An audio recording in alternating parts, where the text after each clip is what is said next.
things and then we put it. Yeah, it's okay. How do I know who's watching, who's not watching? Is anybody? Yeah, someone is watching me. Oh, cool. Okay, today we'll be doing some art stuff. Yeah. Okay. So I have an image ready. We already did I already did the thumbnailing, I'll call it. So this is actually an A3 size, and what I'll do right now is actually flatten it and kind of make a thumbnail out of it. So Try to project towards the mic. okay, so I'm gonna make it into like a thumbnail right now, and what I'm gonna do next is what some animators like to call as color script. So yeah, let me just figure out what's this stuff. Okay, so I think I work small. I think I'll just resize it.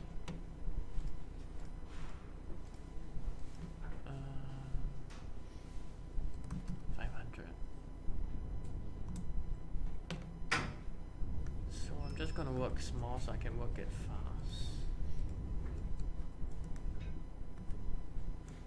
And I will desaturate the whole thing.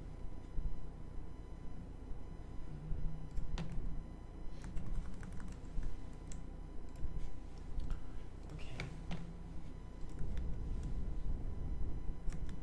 Okay, so I have my first thumbnail, and I have an image that I want to use as my color. So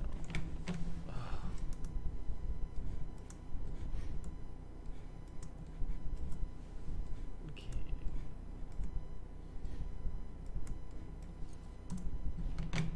Anyway, I need to introduce myself, right? I'm Keon. I am the art intern, and I'm gonna do a little bit of coloring today. So we have the tone set down already, so this will be the brightest part, and then it will go darker and darker. And there's a lot of contrast to take note between dark and light, light and dark, which can create not only the perspective but also the idea of dimension in the poster piece itself. So yeah, let me just turn it down, and then I'm just gonna go straight into coloring. So I have this. You could create a color palette out of this, but I'm not very hardworking. I don't really follow the rules, so yeah. So I'm just gonna go ahead with it. So I would tend to do a flow brush, because my professor thinks that opacity doesn't really work. So yeah. So I'm gonna create a new layer.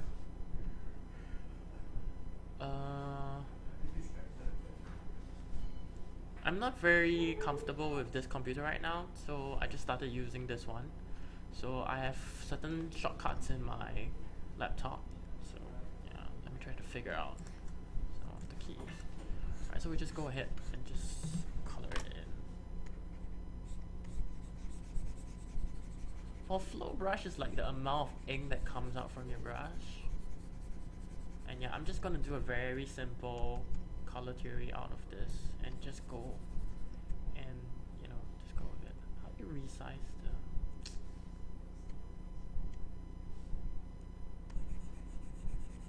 Changed? Okay. No, I'm the intern. I'm not David. Yeah. So yeah, I'm gonna take another color here.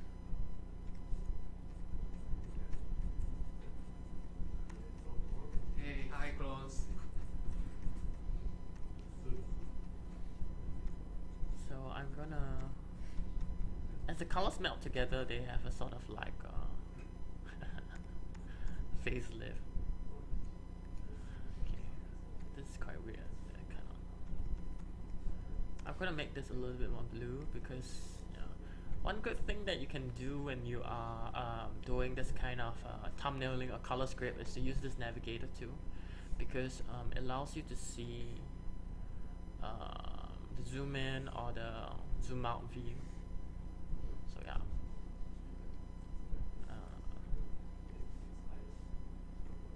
gonna go to Prussian blue.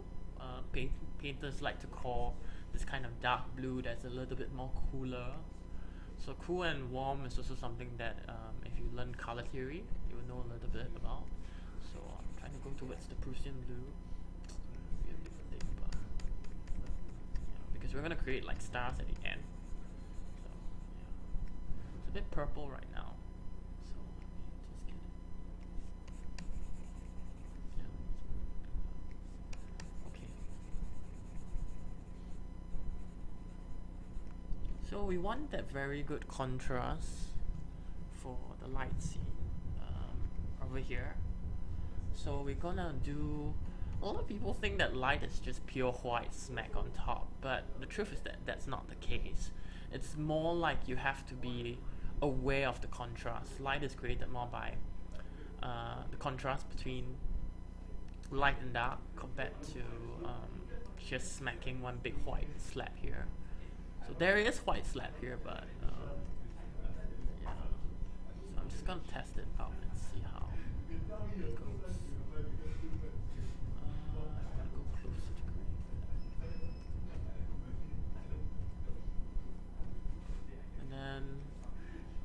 When you stretch this all the way here, it's more like a pure color.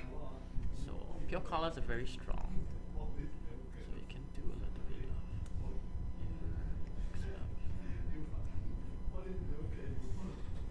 of you're white. Okay. Okay, so I'm gonna brighten this up because I think it's too dark. And then maybe for the ground we'll use this color instead too.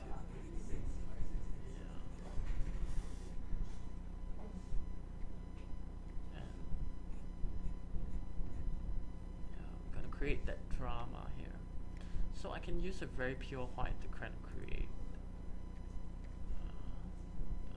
oh shit, my shortcuts are gone. Okay. So when you use flow I'm laughing. Yeah, I get that you're white, so yeah, okay.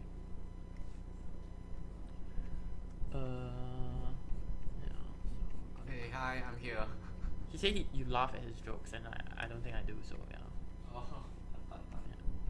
Yeah. If you need me, I'm just sitting beside him. Yeah. Yeah, he is. So you can see now there's a very good contrast between light and dark, and the light pops out a little bit more. Sometimes people will use complementary colors to kind of create that sense of brightness, but I'll just give it a tinge of yellow. Oh, can you try speaking into the mic? I'm going to do some filming. Okay. Okay, so I'm gonna do. Actually, to be honest, doing this kind of concept art is a lot about trial and error. So there's no right or wrong. It's more like what you feel is right. I'm Keon. I am the intern. Yeah. So hi. As in K-U-O-N. I won't say it, but yeah, sort of. So yeah, no lah, but yeah. So I'm gonna create a bit of dark. So we have our characters in already, and I'm probably gonna do the same layer because I'm just gonna do a very rough color idea. Actually, this isn't very good. If we have a color wheel, it'd be nicer. So let me just go for a color wheel.